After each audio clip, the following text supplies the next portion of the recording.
of an eye, it'll all disappear. And we'll turn from this world to a world without end, where each sin that we've sown will be shown in our favor. This is our life, this is our labor, till it's all one.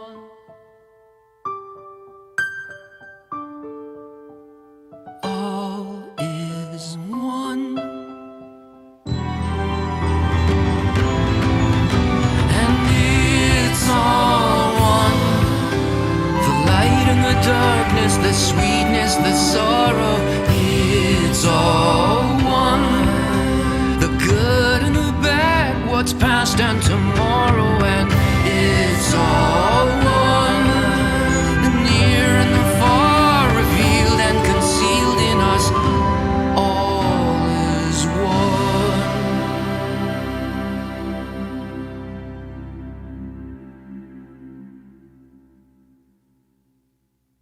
All is one. We are live. The quarantine is here. We are connecting through the quarantine, and you know what? Maybe into a new world as well as we go out of the quarantine. What's up, Seth? What's up, Asaf? In New Jersey, Tuesday, the somethingness. April 28th, is it? Yeah. What is today? Actually, it's April 28th. There we go. Yeah, it says the same thing here. Interesting. How you doing, man? Yeah, I'm good. We're gonna have an interesting show today. We're gonna have a great guest also later on. But just go ahead, man. I think you're fired up here. I've been feeling this like brewing thing. The show started. It was like one kind of thing, and then things started changing, and it changed. And I've been feeling like this brewing volcano inside me about emotions, about not just talking about what's going on outside, but emotions. I wanted to call this like the soul episode. When you say volcano though, or anything natural disaster sounding these days, No, I'm not talking about outside. I'm talking about an internal volcano. All right. Yeah. I wanted to call it the soul episode. Yeah. Asaf, the earth is a big place. Okay. And Sure. you could walk all over it your whole life and you would still not reach all of the places on earth. Like you could infinite. And then you want to explore the ocean even more. And did you know, Asaf, that Jupiter is bigger by foot though? Okay. Whatever, by car, by foot, by whatever. It would take it would take your whole life to explore everything. Okay. There's other planets in our solar system like Jupiter you could fit like many Earths inside that one planet. Right. Okay. From what I understand, there's hundreds of billions of stars 100 billion stars in our Milky Way galaxy. Okay. Yeah. And just follow me. I'm with you, man. And there's trillions of galaxies. Okay, so there's 100 billion stars in our galaxy, and then there's trillions of other galaxies in the known universe. Okay, so here's right. why this is the rabbit hole we're going down together right now. All of that, like the Earth, it's big, right? Like it would take our whole life to walk across it. All of that matter, and all of the planets, and all of the stars, and all of that is less than 1%. If you take all the space, most of the space is empty. 99.9% of everything out there is emptiness. Yeah. Of all of those planets and trillions of stars and billions of planet, whatever, everything, 99.9 of it is empty space. That's a whole lot of nothing. That's a lot. Mostly everything is nothing. Yeah, and it's a lot of nothing. Mm-hmm. Okay, so Asaf, here's the bitter part. There's an empty place in me, and it pushed me my whole life to achieve things. It pushed me my whole life to search for things. Most of me, maybe you could say, is also, I don't know if 99.9, but is empty. keeps me constantly looking for meaning in life. This is that driving force. That empty place, that is my soul. And that empty place can only be filled by connecting with others. So it means maybe something on a regular. What does it mean to connect? Like I can invite you over for dinner, or but no, I'm talking about, I mean, the wisdom of Kabbalah is talking about on a different level, but in essence, in simple Yeah. words, I'm filled with an emptiness. The universe is filled with an emptiness. Okay. This is that emptiness inside me is my soul. And the only way that emptiness can be filled is by connecting with others. Well, that's first of all, that's profound. Um, do we? I feel you. I feel you. Hey, by the way, um, also everyone who's with us here, tell us where you're watching from. It's great to feel you guys. David Mancini from YouTube also said dark matter question mark when you were talking about this emptiness and nothingness, because that's what the scientists are saying, that it's filled with dark matter.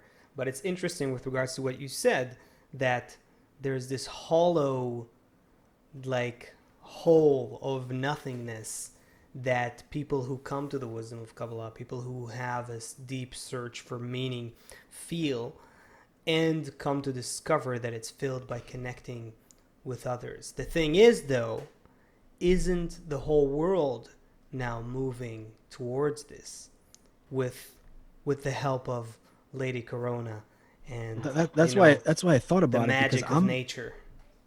Yeah. I'm kind of scared, man. I'm scared when not scared like existentially scared, but scared on my skin of what's going to happen for people, because it's like um I think it was our last guest said, people don't feel what's happening unless it's like on their, like, unless it's On the happening to flesh. them. Yeah. Yeah. And we're unable to, here's something very funny, kind of funny. I was doing a little research over the weekend. So everyone wanted to move off of, there was like this whole move to move off of fossil fuels, right? We're going to save the planet. So we're going to save the planet. We're going to move to like renewable energy, right? But it turns out that the Sure. renewable energy to produce it, to make the batteries for the Tesla. First of all, the Tesla and the all those cars, what are they running on in the United States? Basically coal energy, coal. You have to plug it in. Yeah. So where does the electricity come from to power your car? It comes from either coal or nuclear, most of it in the United States. So your clean car is running off of coal or nuclear, first of all. But forget about that for a minute.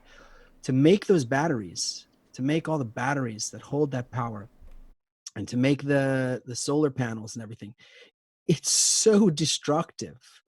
There's no solution inside the ego. It's not like, oh, before we ate chicken, now we're going to eat, vegetables. They'll destroy the vegetables. They'll come up with the way to do that. There's no, oh, we're going to go to Mars. We'll figure it out on Mars. We're going to take our same egoistic values and software inside of us and go ruin the next planet as well. And I got scared because after this virus, seeing how few people, I know a lot of people, and we showcased so many of them, are doing things, caring. Did time slow down? Is it only 9 minutes into the show? Wow. But really feels like not a lot of people took the time or are taking the time to really think what's going on, think about what is going to on, really consider like what is really happening. But look, some of it did happen. I don't know that I don't think, talking about feelings, I don't feel like nothing happened. I think a lot has happened, but we, from our kind of vantage point, from our perspective, we see how much that is not enough. That is not enough. But I do think that the world, is divided to like different layers and different kinds of people, and everyone had to encounter thoughts about the future in some way or other. It could be, the housewife, the scientist, the political leader, the corporate business leader, the everyday Joe, whatever. Wherever you are, you had to think for at least a moment about the future.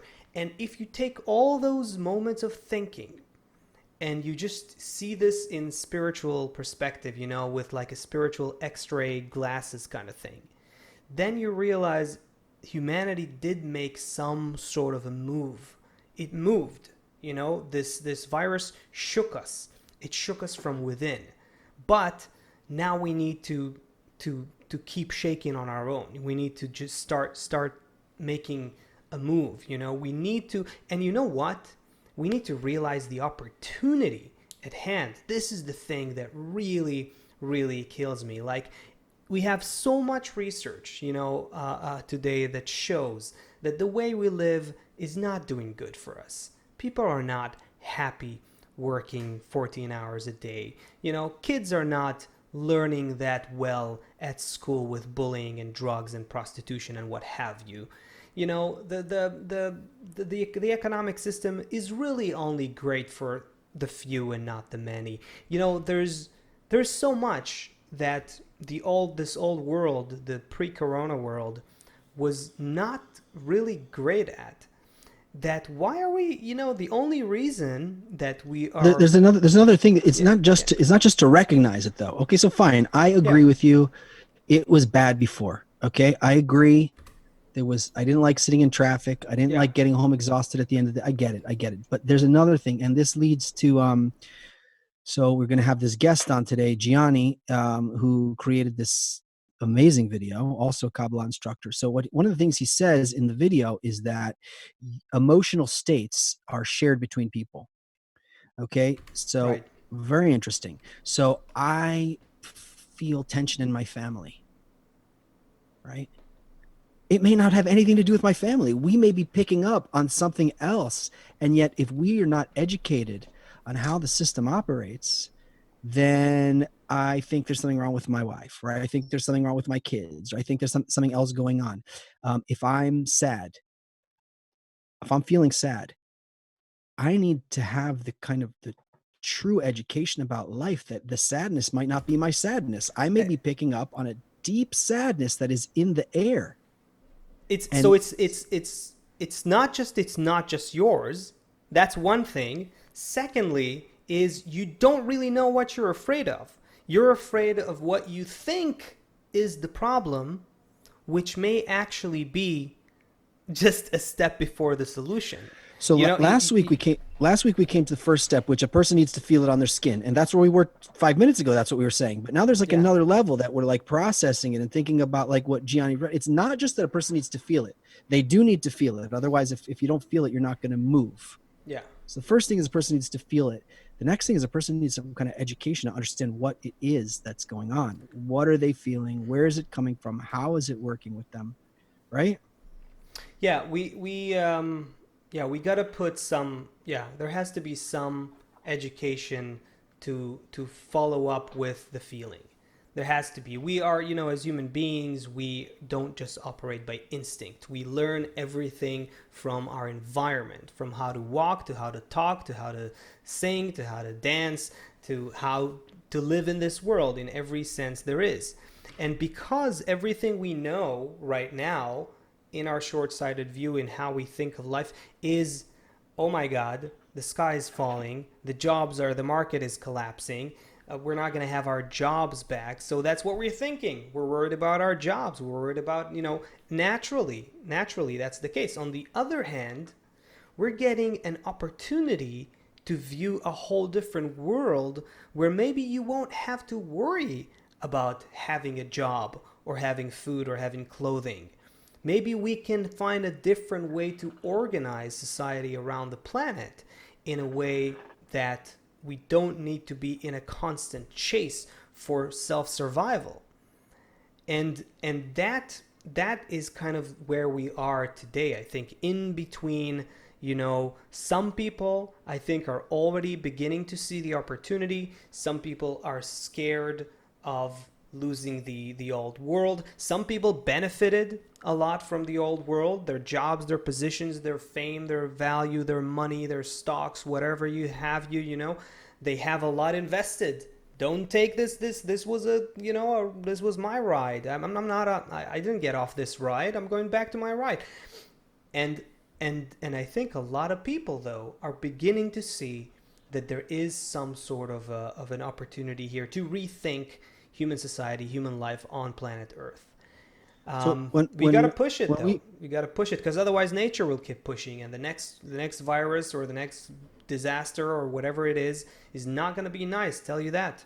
Humanity has become interconnected, and that's it. We're not going to become, it's not going to become 19th century again. That's it. Humanity is one thing, one interconnected network across the globe. Whatever happens in one place will influence another place. We've seen this with the virus. We're going to see this with scientists today are not, those who are earth scientists and biologists and epidemiologists and others are looking at what may happen soon, and they're not happy at what they're projecting. They're looking at famine, next rounds of this virus or potential other viruses or different strains more aggressive of the current virus, all kinds of situations that may crop up. And are we working towards balance with nature in order to prevent that? Sorry, go ahead. Yeah. We're completely not. So when we spoke earlier about the connection, right? So I have an emptiness in me, and this emptiness has been with me my whole life, and it's the thing that led me to want to play an instrument.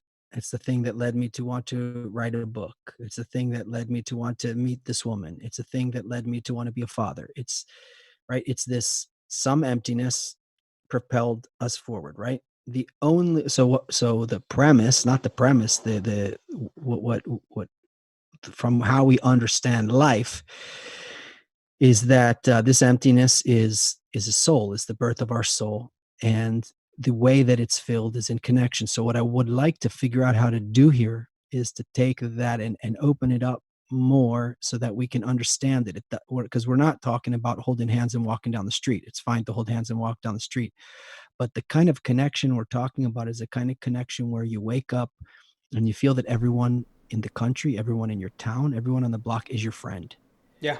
You feel that you feel there's mutual. You said, yeah, go ahead. You first. You open your eyes, and the person that you see lying down next to you, you feel like when this person wakes up, she wants to just, she pleasures in me feeling good. She wants to make my life good. And I'm looking at her and I'm like, I want to make her life good. And then you go out into the street and whatever work you have that day, you're like, how can I be of service? How can I help? And everybody that you come across is looking to help you. And now all of a sudden we're not feeling threatened all the time. Yeah. We don't need all these gigantic organizations to feed that. There's nobody who needs to be fed, because if you see somebody who needs something, you help them. And if we're going to look into the future, and from the future humanity, we're going to look back at this time and say, what, we didn't let people. It's like you peed and pooped on your own dinner plate. It's like, why did you do that? It's like, why? What's the, why? Like, what? That, it really doesn't make sense in hindsight, But that's the whole thing. We talked about what education really means with Iran last episode, that it's bringing the future into the present. That's the whole thing that we're trying to do here, that we should say it again. What is education? To the art of bringing the future into the present. Okay, so let's remind our viewers, if you haven't already. Oh, hey mom, my mom is here, and somebody else from New Jersey. So let us know where you're from. Hi, Johan and Carl. Carl wrote in a nice comment. Hopefully we can get to some of these. Maria, hi everybody. Lulu, let us know where you're from. Julie in Connecticut. And also, if you have a question to ask us live on the show, so find Bright. He's in the comments section on YouTube and Facebook. Find Bright and let him know you'd like to ask us a question here live, and he can bring you in. We are speaking of education. Or you we can have, always send the question on the chat too, and he'll pick it up and okay. we'll address Yeah, it. that's what I meant. Okay. Yeah. We have a very good friend and colleague, a Kabbalah instructor, a senior Kabbalah instructor, and also a professional educator outside of the Kabbalah world as well. So it's a really incredible perspective on the world. Do we want to show his clip? What are you feeling? First, or bring our special guest? I think it's a powerful clip, but your call. I don't hear you. Sorry, Lost your audio, Asaf. Sorry. There you go. Can you maybe say a word about the video that our friend produced before we Yes. play it? Yes, I can. I'm gonna tell him to join the waiting room here. Okay. Yeah, I think he's here. So Gianni is first and foremost a clear-headed person, a very clear-headed person. He sees, he communicates things. He sees the problem and communicates it very clearly. And that's where I got this concept that we talked about earlier, is if I have a family and if I have a problem in my family, it may not even be my family's problem. We may be picking up on something else that's going on the outside. And if we don't have the emotional intelligence, the spiritual intelligence to understand, if we don't have the education to understand what's happening and what the solutions are, we may go out and chase another job, or we may go out and start a fight with a spouse, or we maybe do all these things that have nothing to do with this real problem and what's the real solution. Want to bring him on? What do you want to do? You want to show the clip? I told you I would make the decision, but at the last minute I asked you. Let's watch this video clip about. Let's watch the clip, yeah, and then we'll bring him in. Thanks. Mental health crisis in times of the coronavirus era. Let's do produced by Gianni Conti. Let's watch his video clip. Yeah. The disaster distress helpline provided by the federal government has seen an 891% spike in calls since the coronavirus lockdowns began in February. Why is this having such an alarming impact on people's mental health, and what can we do about it? The anxiety we're feeling is not just because we fear for our health and well-being and that of our family and friends. It's not just because TV no longer fulfills us. It's not just withdrawal symptoms from the change of routine, or because we can't go where we want to and do what we please. It's because everyone else is feeling all these things, and all of us are connected. Always have been, always will be. And coronavirus is only making this more tangible. Across the globe, for the first time in history, we partake of a single problem, a common state, like an illness overtaking an entire body. And it doesn't matter to which organ we belong, whether Italian, American, or Chinese. Even more contagious than the virus itself, the related emotional and mental states are swirling through our global system, influencing us all. And we all feel them to an extent. If we feel sad, it's because there's sadness in the human system to which we are connected. If we feel anxious, there's anxiety out there in the world somewhere, but the state is shared among us like files over the internet. Some of us feel like now there are problems in our families, and this gives us angst. But our family just picks up on the problems in our global family, like a modem receiving a signal. The torpor and boredom we feel is part of a common state we're all going through. So what should the distress helpline workers tell callers to do personally about the contagion of fear, anxiety, and boredom, and family conflict ricocheting through the human system of connections? How do we treat the symptoms of withdrawal from our previous lives? How do we fill the emptiness brought by show after show, and the longing to return to the old life simply because it's the only other life we know? They should be told that coronavirus has already caused us to take the first step towards a much better world. The first step is to stop, calm down, have a seat. We don't actually need to run around. In general, people are not made in order to run around all the time the way we were. let go of the way things were and think of how they might be in a life different than the one we created for ourselves, unwittingly and truly against our own will and benefit. This virus can help us reassess what we're living for and see that it gets better from here, from simply coming to a stop in our egoistic relationships with those other parts to which we are connected. There's a different kind of society that's possible, one in which we influence the connected parts of our human system with positive states, a feeling of good global connection. Anxiety and distress are feelings of detachment from that system, and connection is the cure.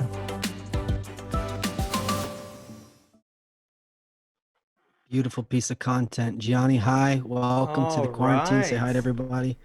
Hey, This guys. is hey Gianni.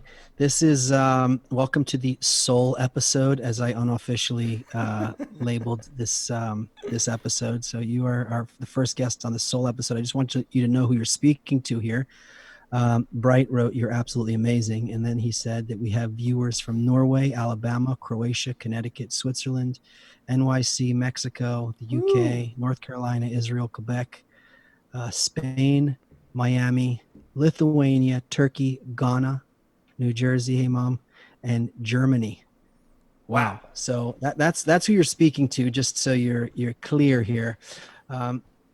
Gianni, this concept, I thought when we feel crappy in the house, that's because, somebody did something, but you're saying that we're connected human beings and that what we feel is connected to what other people feel.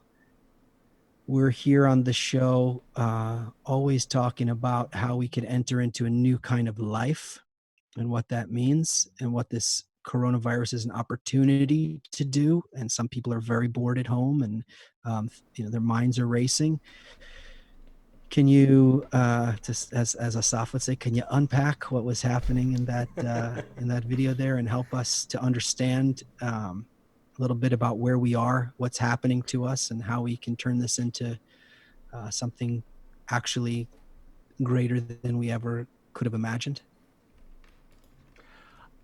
I really liked that crisp statement about education being bringing the future into the present. That's the art of education. I think that captures it. That captures what we would like it to be. I think we're usually doing the opposite, though.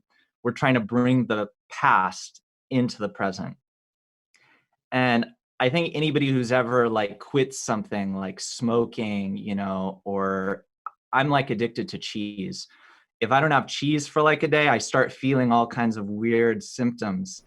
And I think we've all experienced those withdrawal symptoms, and it's sort of like, maybe a good example is when you break up with somebody that you have as a romantic partner, and it was really bad in that relationship and you couldn't wait to get out.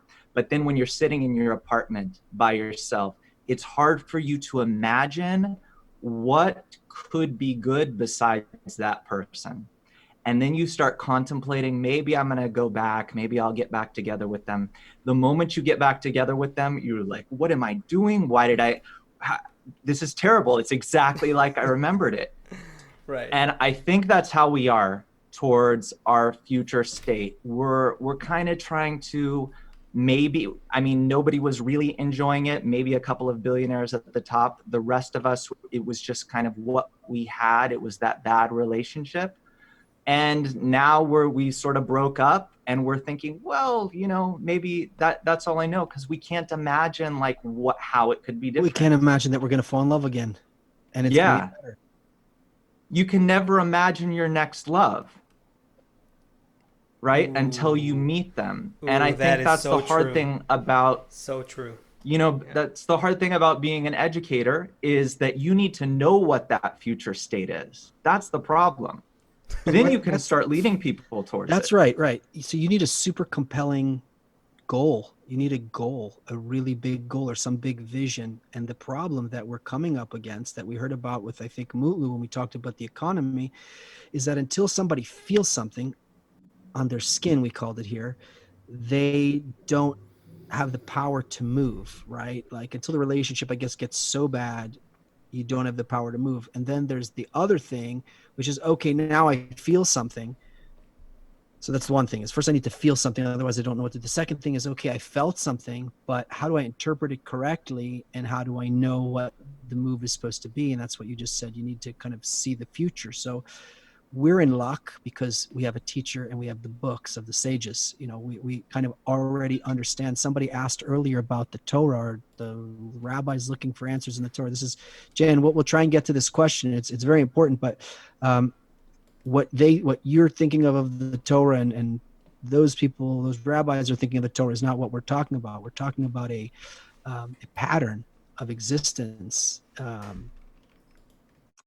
And it's not like Gianni's a prophet, for example, but that he already understands. We're studying the system of creation and how processes unfold and have always unfolded and will continue to unfold. So Gianni, what you do, what is so powerful is you take that study, but you put it in such clear, like, this is, you feel like this in your family, you're picking up on things that are happening in the network. You know, so as an educator, it's probably just, that's how you're built to do that. Can you talk to our viewers about, from all those countries and all those places, about that future state that we need to imagine? So the Yeah, people help who us imagine it. Let's imagine it now together. Let's do a mutual imaginative workshop about the next state that we should all aspire to.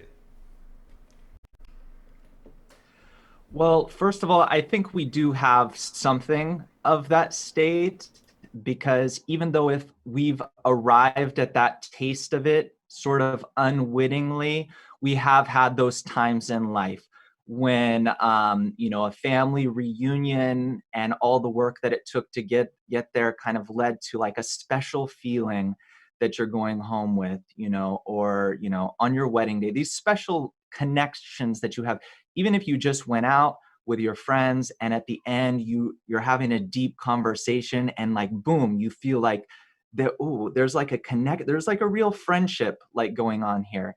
And I think that like appreciation that you feel mutually from everybody in those special rare moments are kind of what we're all longing for, kind of what the purpose of everything we do has in back of it. And maybe we just weren't striving for that specifically and only unwittingly, because we're kind of like me. I'm from a broken home. So I really didn't know what it was like to have a family. Like all of my models are bad, divorce, that type of thing. My wife comes from a good family and she knows how to like build this kind of family thing. And then of course we have Kabbalah as well. But I think we do have some of those good family type of things we can relate to and then understand. And then it's just a question of how do we start building that?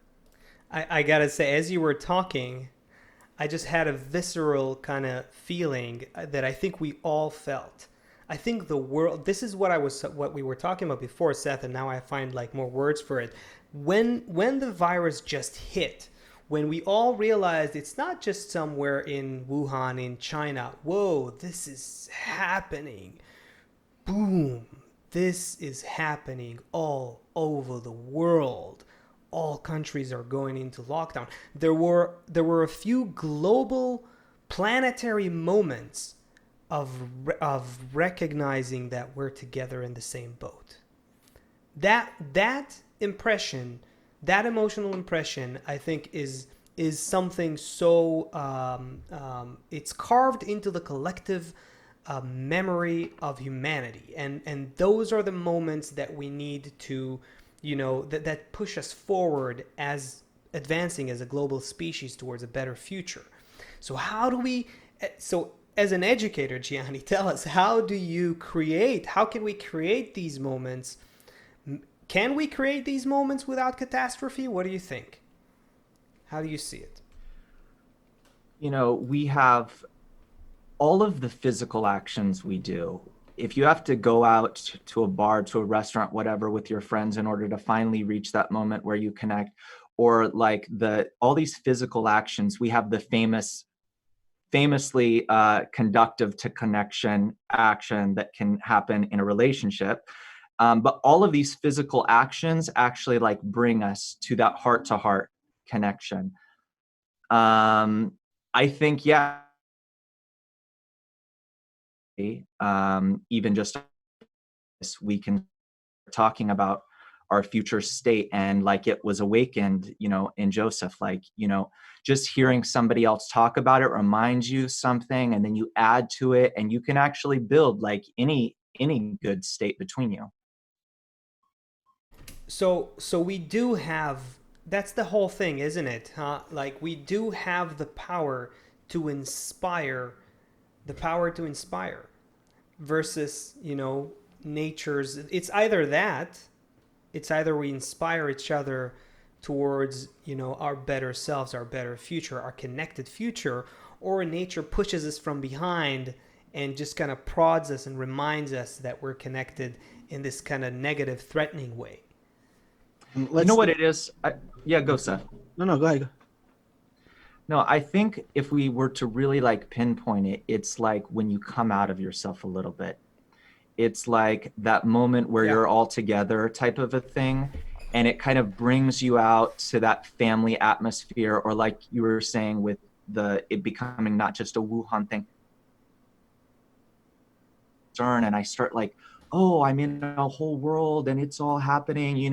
War can bring people to this type of like thing where it's like something happening to all of us. That's what I think it really is. And that's what I think you can cultivate even in like a little conversation like this, that feeling of kind of one direction.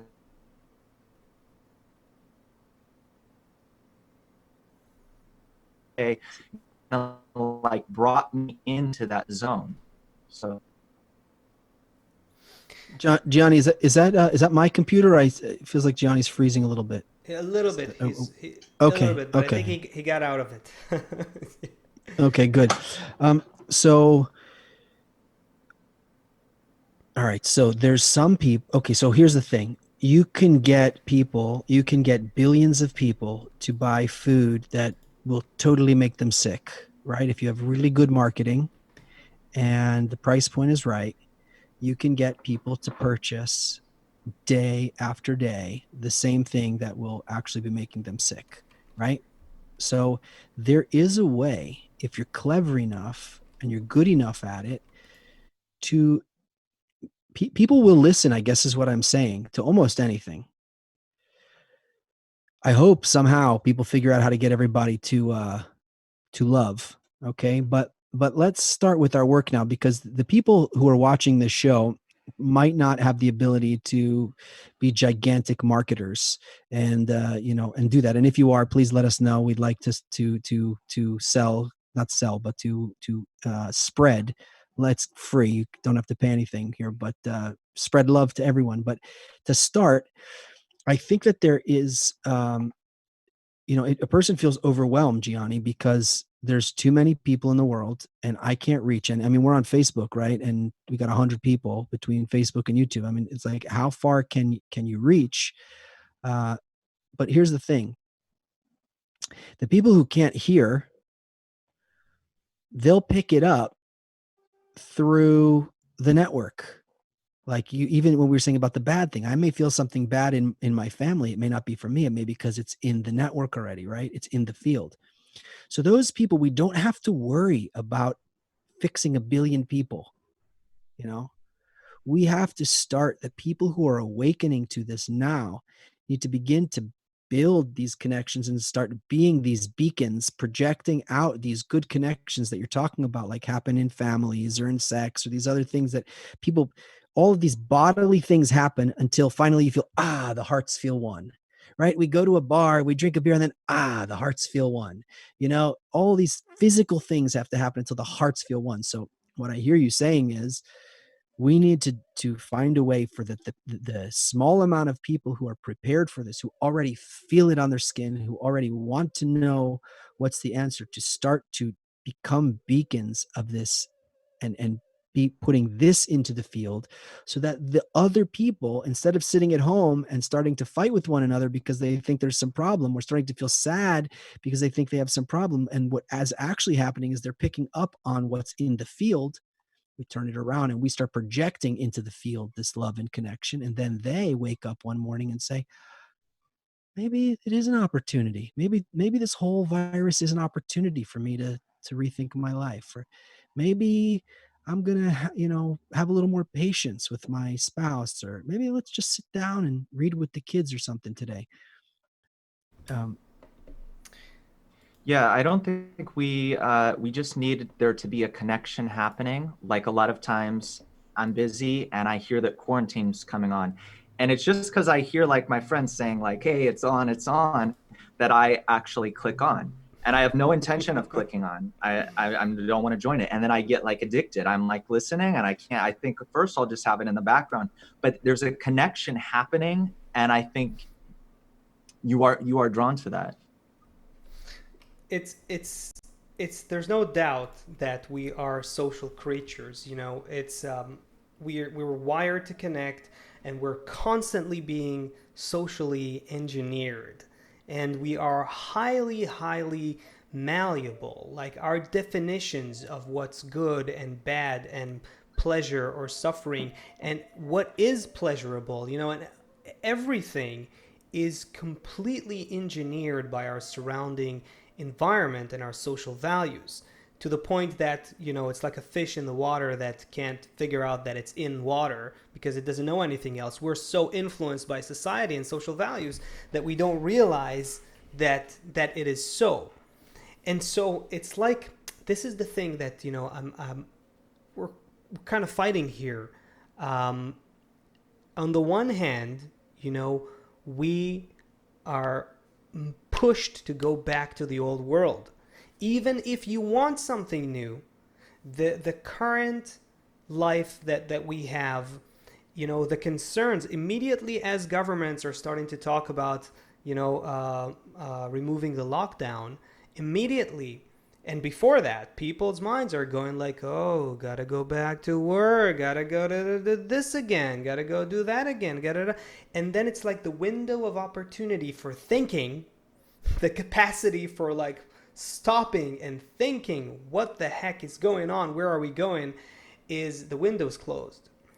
And then how can we use the fact that we're social creatures to keep the window open, to constantly elevate our thinking, elevate our feeling, to really give each other a sense that we're meant for something more than, producing, consuming, and what more are we meant for? What more are we meant for, Gianni?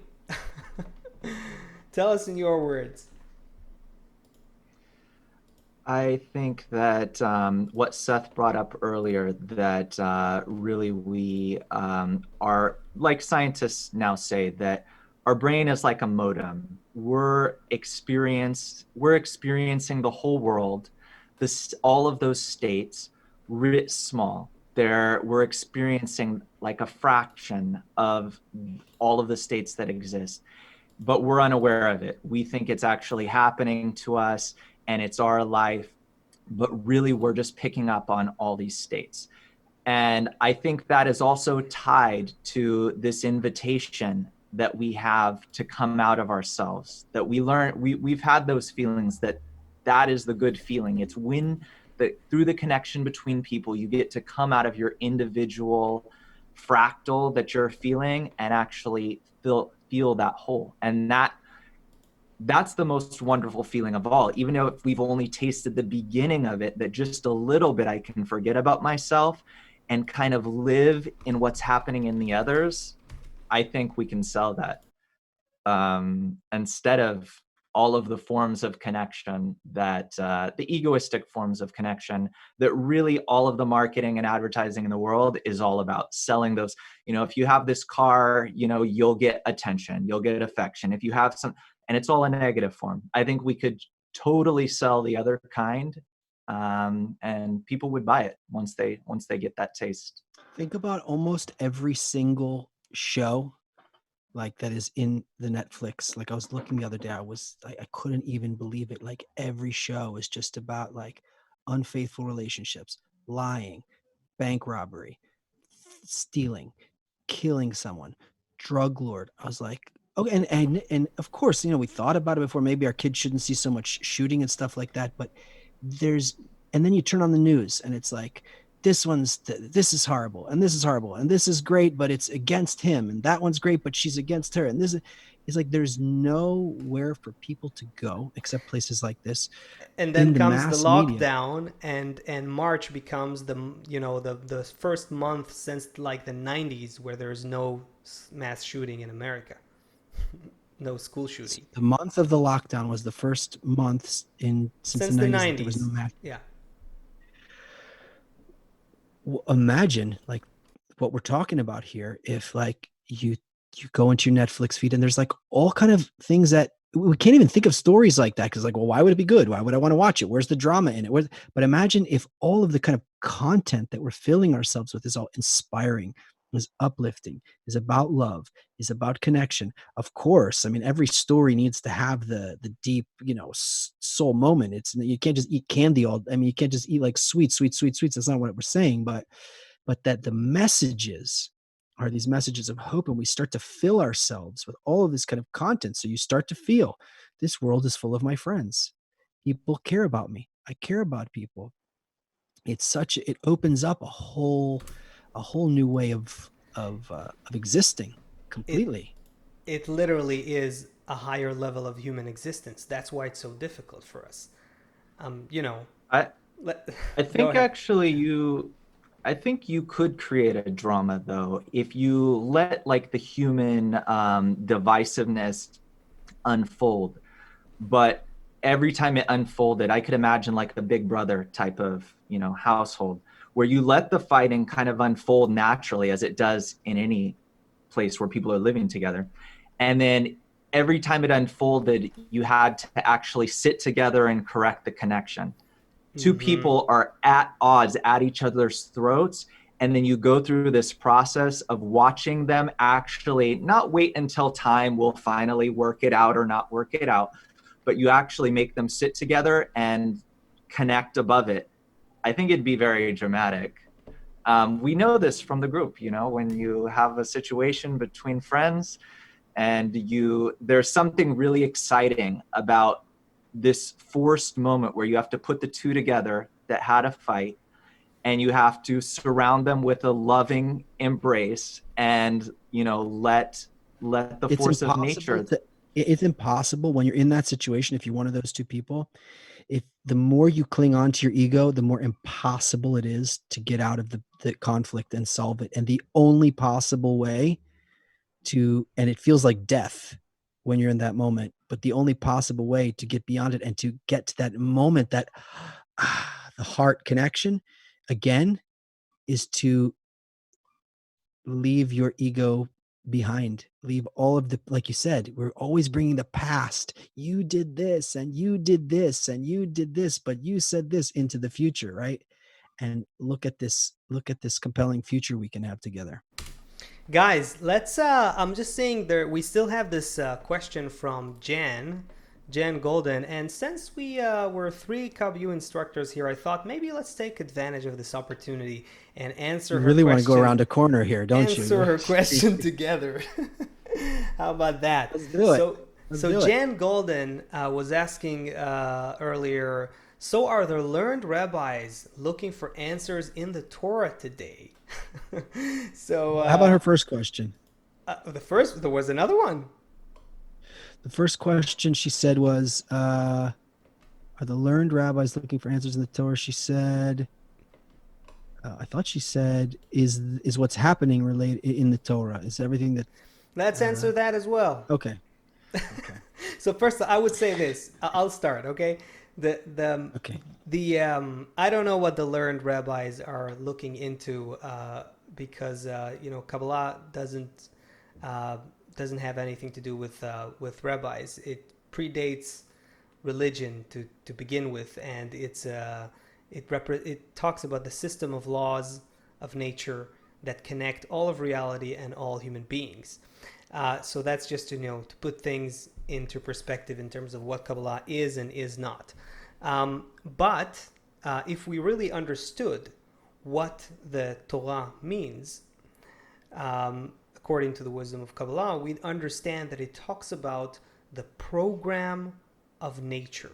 That's what it talks about. It talks about the program that underlies everything in our reality, everything in existence, leading evolution, leading humanity, leading everything towards its final state, the final state of creation. And so, looking at it from this perspective, yeah, if you understand that program, you can see answers in the If you Torah. understand that the four-letter name, the Yud Hey, the Vav Hey, is the inanimate, vegetative, animate, and then soul level, you start to understand For what all these example. words mean, what the names mean, and what's happening here. And that's why Gianni's not a prophet. He understands what the code, what the book is saying, what the whole thing is about. There's a process. We're in, and we're at such a time in our lives where we're basically inside of the legend. We're like, we open the book and it's like we're inside the story right now. That's what's so unique about this time. Gianni, add something. Yeah, I think you guys covered it very well. Okay. Was there another question by Jen? Did you we find also that have one? Hold on, we also have viewers from California, Holland, Los Angeles, South Africa, Chile, South America, very nice, St. Petersburg, wow, hi, and China. Unbelievable. Everybody here is like representing an entire country.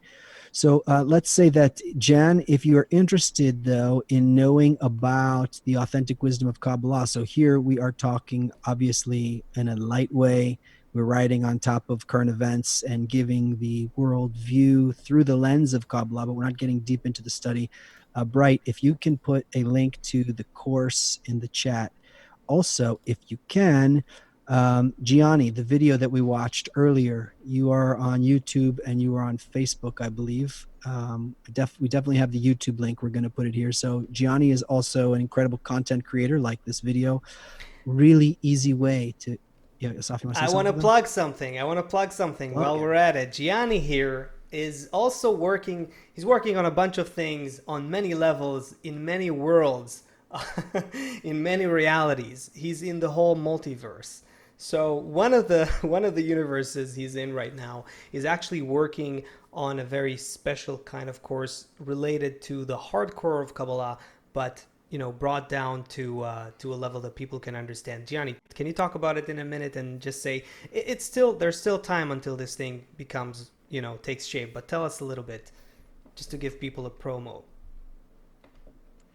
I mean, so just in general, we want to know what's going on in our lives, right? And everything that comes to our lives comes through some law. We are not privy to that system of laws. So we need to learn that system. And that's basically what the course is about. It's about this system of laws that operates the reality that we're in. And it's based on pretty much the E equals MC squared of the spiritual world, which is Bala Sulam's Picha. So it's the preface to the wisdom of Kabbalah. And we're just going to go item by item. I wanted to really boil it down. Usually this is one of the aspects of Kabbalah that really stumps students. So I wanted to give them a really boiled down, simplified version of this study, which is basically the study of the 10 Sephirot. So that's what it is. We're working on it now, and I'm excited. That's beautiful. So we have a free course, a free self-study course, which is at the beginning. And as you get deeper into the courses, there's more opportunities to do more practical work together. I see Bright put the link there if anybody is interested. We are here 3 times a week, no commitment, come and go as you want. We have incredible guests like Gianni who are always bringing with them all kinds of content they're working on. You can join us whenever you want. We hope you join us all the time. If you're interested in getting deeper into the study, you can do that at that link. And then Bright, if you can also put the link to Gianni's video in Facebook and YouTube also, so everyone can see Gianni's content. And we have 5 minutes. If there is any question out there that we didn't get to yet, if somebody else has a question and would like to ask, we would love to hear from you. It's really exciting to be connected to all of you. Yeah, Safan, Bright. you want If to read some? if we missed something, if we missed a question that you can help us see it, and we can still answer it while we have the opportunity in the last few minutes here. I actually had an idea. I had an epiphany. Maybe we can play Gianni's video clip once again, because I saw some very good responses to the video and people who said I want to watch it again. So maybe we could just watch it again as a collective action. And now with with the added value that we have, having heard from Gianni himself, about producing this video, we can even feel more of it. So we can do that. Do you? Yeah. Let's end with it, but let's see if we can connect a little bit more to the people who are with us. So Jacqueline Shimiez, she wrote, it sounds like utopia, and what we're talking about, and Sure. would require a massive correction of the ego. Love your neighbor as yourself is the ultimate goal, but how can we begin to feel this deep connection with others? Ooh. I think we talked about it No, somewhat, thank you. Thank you for the question. Can you tell us the secret to the universe of Saf in the next 4 minutes? Is it possible? No, but she just nailed it. Thank you. So, who is it? Jacqueline? Jacqueline Shimiez. I don't know where she's from, but she has a very cool profile. The first part of the question was what I got really inspired about. This is so the right question. It's so the right question. See, the whole difference between anyone who says, let's be good, let's be nice, let's be good to each other, we'll all just start loving each other. The difference between that and reality is that it's the exact opposite. There's no such thing. Let's just be good to each other. Kabbalah not only thank you, wisdom of Kabbalah. Yeah, Kabbalah not only recognizes that, Kabbalah starts from that. The very first foundations of the wisdom of Kabbalah is understanding human nature. We don't go to step 2 without understanding who we are and how we were created. We were created as from a substance, a spiritual substance that is opposite to the governing force of nature, which is a force of bestowal and love. We're opposite. We're created to that. as an emptiness that wants to be filled. A void. And so we start from there. But that is what enables us to independently, consciously, volitionally, begin to evolve as creatures that have a different opposite nature to what we started with. And no, we can't just do it by saying let's be good to each other. We have to learn how to get in contact with the reforming natural force that exists in nature. It's the same force that drives all of evolution. It's the force that, that thanks to it, your kids grow from, just a sperm into a whole human being. It's the reason why anything evolves. And Kabbalah helps us come in contact, puts us in touch with how we can awaken that force to work with us as partners. It's always pushing us to change our nature gradually. It's evolving us, but it's pushing us in a very, very hidden way. We only feel suffering. We feel that the current state is not good and we try to change. But if we start working towards connection with each other and with that balancing force of nature, then we can begin to get feedback from nature itself. So that's what we're talking about in the wisdom of Kabbalah. We're talking about activating the natural forces of creation, nothing less than that. And if you really want to learn how to do that, click that link that Bright put in the chat. So David Mancini on YouTube is that we have 1 minute left here. David Mancini on YouTube is wondering if we were all born into Kabbalah families, and if not, how did you find out about it? So I found out about it a long time ago. And then I found this group of students 16 years ago or more. I found the first ebook, and it was, I think, just Googling. How about you, Gianni? How'd you find out about Kabbalah? Were you? It's a long story. Okay. But when I reached Bnei Baruch, I knew I was home. That it was a long, wide casting out and searching, and Okay, but so next time you're on the show, we'll start with that journey. Maybe we'll make a dramatic. We'll hear the dramatic story if you're up for it. sure, absolutely. Asaf? I think we have to wrap. That's what I think. You're not going to tell us how you found Kabbalah? It like Gianni said, too Save long it. of a story. 17 years ago, I want to say. But no, David, none of us were born into Kabbalah families that we can say. But you know what? We were all born into one shared family. We are a family, and everyone else in the world. That's the only thing we have to realize at the end of the day, really. That is, this wisdom is so rich and deep and intricate, and it speaks in different languages, emotional and technical. It's really amazing. But at the end of the day, all it says and all it teaches us how to do and how to attain all those spiritual worlds and everything that Kabbalah is talking about is only through going deeper and deeper into that, developing that sense that we are all connected, that there's one force that's connecting us, that's guiding our evolution, and that all we need to do is just really want to be in touch with it. So, I think this is a wrap. Let's go to the clip again. Thanks, everybody. Thanks, Gianni, for coming Gianni, on. It was awesome. Thank My you so pleasure. much. Thanks, brother. We're going to play Thanks, Asaf. Gianni's clip. Thank you, Seth. We're going to play Gianni's clip once more due to popular demand. Okay. And we are signing off. This was Thanks, the Quarantine. Yvonne, for joining us. Thanks, Julianne, Jensen. We're going to see everyone again here on Thursday. Thursday, 2 p.m. Thursday, 2 p.m. Eastern. See you then. Bye-bye. All right. Bye, everyone. The disaster distress helpline provided by the federal government has seen an 891% spike in calls since the coronavirus lockdowns began in February. Why is this having such an alarming impact on people's mental health, and what can we do about it? The anxiety we're feeling is not just because we fear for our health and well-being and that of our family and friends.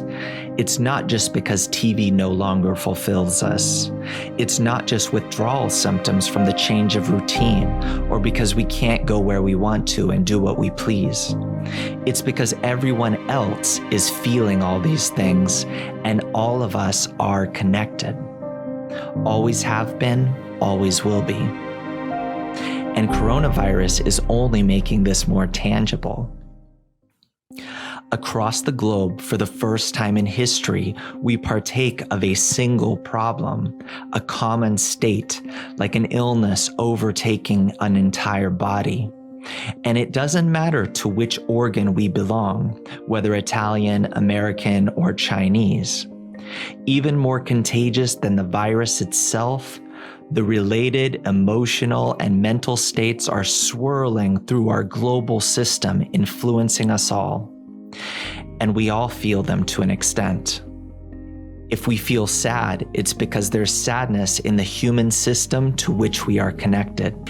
If we feel anxious, there's anxiety out there in the world somewhere, but the state is shared among us like files over the internet.